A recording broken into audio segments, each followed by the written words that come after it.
We begin with the latest on MAYON volcano, which continues to show signs of a possible eruption. A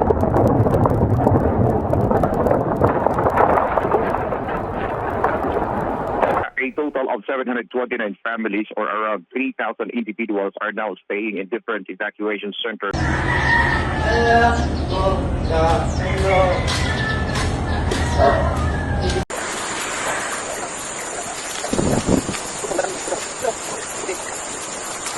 In the early hours of January 6, 2026, seismographs across the Philippines began recording something that would make even the most experienced volcanologists pause, not because it was unprecedented in volcanic history, but because it was happening at a speed that defied everything they thought they knew about geological time. The MAYON volcano, standing at 2,463 meters with its near-perfect cone shape, wasn't just rumbling, it was transforming. What scientists expected to unfold over months was compressing into days. And the numbers coming in from monitoring stations weren't just concerning, they were rewriting the rules. Between sunrise and sunset on a single day, the Philippine Institute of Volcanology and Seismology recorded nearly 100 pyroclastic density currents. Not in a week, not in a month, in one day. These weren't simple rockfalls tumbling down mountain slopes. These were superheated avalanches of pulverized rock and gas, racing down Mayon's flanks at speeds exceeding 100 kilometers per hour, hot enough to incinerate anything in their path.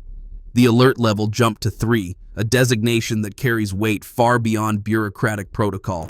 It meant mandatory evacuations. It meant the difference between life and death for thousands living in the shadow of the mountain. But most unsettling of all, it meant that something fundamental was shifting in the behavior of one of the world's most closely watched volcanoes. We begin with the latest on MAYON volcano, which continues to show signs of a possible eruption. Local government has urged local government units and residents in high-risk areas to immediately evacuate, said it is directing LGUs to heighten vigilance and to closely monitor the volcano's activity. MAYON volcano in Albay province spews lava early Tuesday morning, January 13.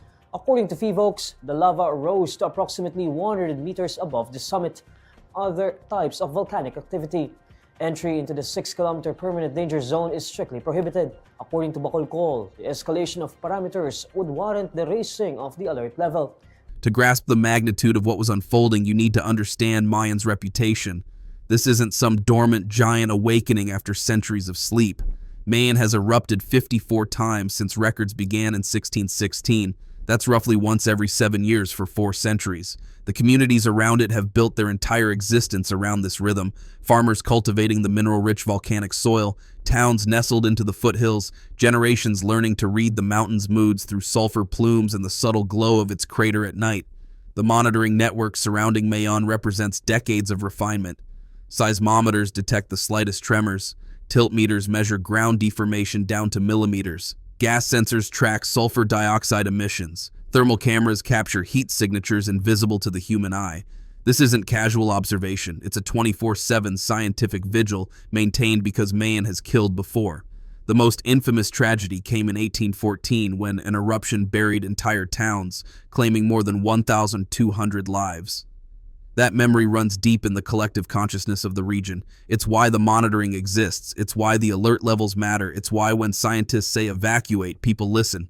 But what was happening in January 2026 pushed beyond historical precedent. The lava dome at Mayon's summit, essentially a plug of viscous magma slowly squeezing out of the crater, was locked in a violent cycle of growth and destruction. Magma would extrude, partially cool, form unstable structures, then fragment under its own weight or from seismic activity below. Each collapse triggered another pyroclastic density current. Each current carved another thermal scar down the mountain's flanks. The numbers defied belief. Between January 8th and 14th, monitoring stations recorded between 37 and 100 pyroclastic density currents per day. Rockfall events, when chunks of cooled lava break loose and tumble down slopes, numbered between 72 and 256 daily. Officials to enforce immediate evacuation of residents and animals within the 6-kilometer permanent danger zone. They're also being warned to stay alert for pyroclastic density currents, lahars, and sediment-laden stream flows. LGUs are being directed to activate their emergency operation centers around the clock. This activity has already resulted in more than 340 rockfall events, for volcanic earthquakes. These weren't gradual processes playing out over geological time. This was real-time destruction, visible to anyone brave or foolish enough to watch from a safe distance. The technical explanation involves complex interactions: magma supply rates, gas pressure within the volcanic conduit, the viscosity of extruding magma, and the structural integrity of the dome itself. When magma ascends rapidly from depth, it brings dissolved gases that expand as pressure decreases. This creates internal pressure that can fragment the magma explosively or drive rapid effusion. If the magma is highly viscous, as Mayon's typically is, it doesn't flow smoothly. It clogs, pressurizes, and forces its way out in violent pulses. But understanding the mechanics doesn't answer the deeper question: why now? Why this acceleration? The frequency of collapse events suggested either an unusually high magma supply rate from deep within the Earth, or a particularly unstable configuration of the summit dome, or perhaps both. The volcano is currently undergoing a magmatic eruption marked by the growth of a summit lava dome. Fox warns lava flows, minor explosive eruptions, and the escalation to alert level 4 remain possible.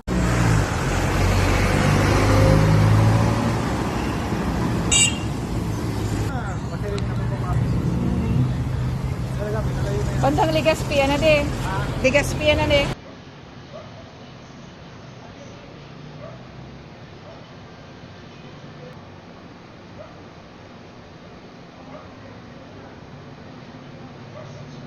Sulfur dioxide emissions showed elevated levels consistent with fresh magma degassing at shallow depths. Thermal cameras captured persistent incandescence at the summit, visible proof that molten material was present and active. The volcano's entire summit area was being continuously remodeled by processes operating on timescales of hours, not the weeks or months that textbooks suggest. For the scientists monitoring these developments, each data point presented a puzzle. Low-frequency earthquakes suggested pressurization. Volcanic tremor indicated sustained movement of fluids through fractures. Ground deformation measurements would eventually reveal whether the entire edifice was inflating, suggesting deeper magma intrusion, or whether changes were confined to the shallow summit system. The challenge with volcanic monitoring is that it reveals what is happening, but predicting what happens next remains probabilistic at best. A dome can collapse hundreds of times without triggering a larger explosive eruption, or a single collapse can depressurize the system in a way that unleashes something far more violent. The data provides surveillance, not prophecy. By mid-January, the human cost was mounting. Over 20,800 people had been evacuated from within the mandatory 6-kilometer danger zone. Another 600 had voluntarily left areas just outside that radius. Residents who understood that hazard zones aren't walls, that pyroclastic flows don't consult maps, and that wind can carry ashfall far beyond geometric circles drawn on evacuation charts.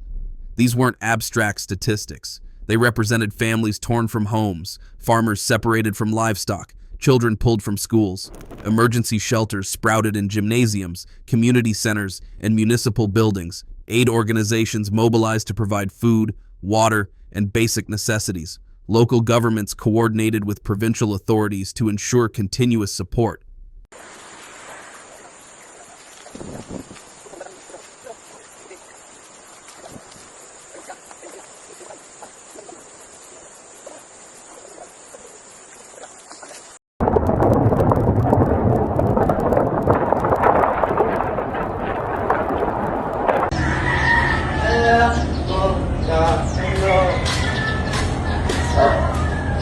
The economic disruption rippled outward like shockwaves.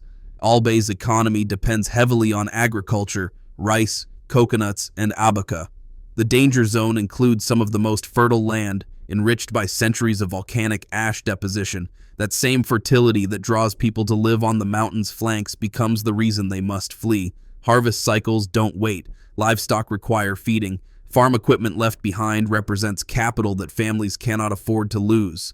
Tourism, another economic pillar, contracted immediately. Mayon's perfect cone normally draws visitors from around the world, but tourism infrastructure within the danger zone shuttered. Adventure tours, all-terrain vehicle excursions, and trekking operations suspended indefinitely. Hotels and restaurants in nearby areas reported cascading cancellations as travelers opted for safer destinations. Even light ashfall created its own creeping hazard, contaminating water supplies, coating solar panels, triggering respiratory problems, and damaging crops. Communities beyond the immediate danger zone monitored wind patterns obsessively, kept face masks ready, and covered water catchment systems. The psychological burden was perhaps the heaviest. Unlike sudden disasters, earthquakes, or typhoons that strike and pass, volcanic unrest operates on a timeline of sustained anxiety. Evacuees couldn't return after a few days to assess damage and rebuild. They waited, they watched news bulletins, they listened for updates. They existed in a state of suspension, knowing their homes still stood, but potentially in the path of something beyond human control. A total of 729 families, or around 3,000 individuals, are now staying in different evacuation centers. The alert level was raised due to the continuous rockfall from the crater of the volcano, which also caused pyroclastic. The Dubai Provincial Health Office placed the province under code white alert to ensure the health and safety of evacuees. Records show that 8,779 livestock animals are currently within 6 kilometers danger zone. Tourists are also advised to bring N95 masks for protection in case of ashfall. For those who chose to stay in voluntary evacuation zones or returned against official guidance, the risk calculation was intensely personal. Some felt their animals or property required protection. Some doubted the severity of warnings. Some simply lacked resources or support networks in evacuation centers. Every individual decision represented a negotiation between abstract risk statistics and lived reality. The response followed established disaster management protocols. Regular bulletins updated the public on seismic activity and summit observations. Local government units enforced the danger zone with checkpoints and patrols. National agencies coordinated resource allocation. On paper, the system functioned as designed, but volcanic crisis management operates under a fundamental limitation. It cannot stop the volcano. It can only manage human exposure to volcanic hazards. Evacuation reduces immediate mortality risk but creates new vulnerabilities. Crowded evacuation centers become vectors for disease transmission. Displaced populations lose livelihoods, accumulate debt, and experience mounting mental health strain. The longer the evacuation lasts, the more these secondary effects compound. Discussions emerged about permanent relocation for some communities, moving them entirely away from high-risk zones.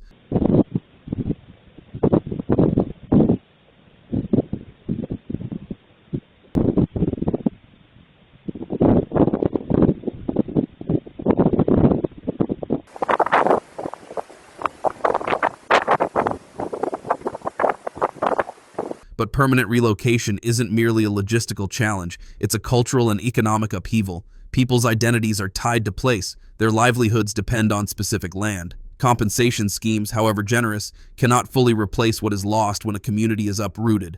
Some propose technological solutions, improved early warning systems, better funded monitoring networks, public alert apps pushing real-time notifications. These improvements have value, but they don't eliminate the underlying problem. They might improve response time by minutes or hours in scenarios where even perfect information cannot guarantee survival if you're in the wrong location when a dome collapses.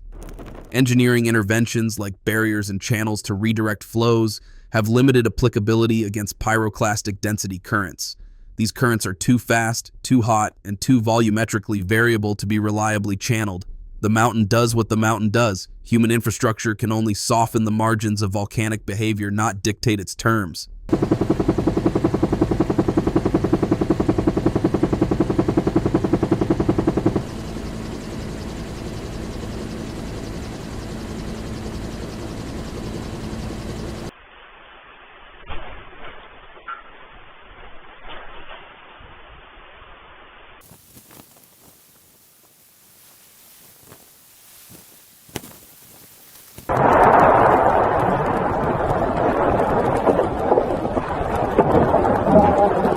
As monitoring continued, the implicit question hung heavy in every briefing. Were they watching the prelude to something larger, or was this the event itself, expressing through dome growth and collapse until the system exhausted its current supply of near-surface magma?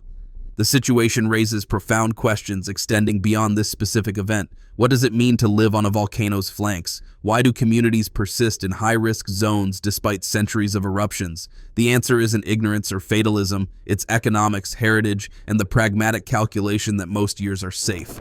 Most eruptions give warning. The benefits of volcanic soil outweigh the infrequent but catastrophic costs. Mayon will eventually return to lower alert levels. Life will resume in the danger zone. Farmers will return to their fields. The perfect cone will continue to rise against the horizon, beautiful and indifferent. But the deeper question lingers. Are we adapting to geological reality or merely deferring the inevitable? Is resilience the same as wisdom? Or is it something closer to hope, the belief that this time we'll see it coming, that this time we'll be ready? The mountain offers no answers. It only continues its ancient dance of creation and destruction, indifferent to human timescales, following rhythms older than civilization itself. And in that indifference lies perhaps the most profound lesson of all, that we are temporary residents on a planet that operates by its own rules, and our survival depends not on controlling these forces, but on respecting them. That's it for today, folks. See you in the next video.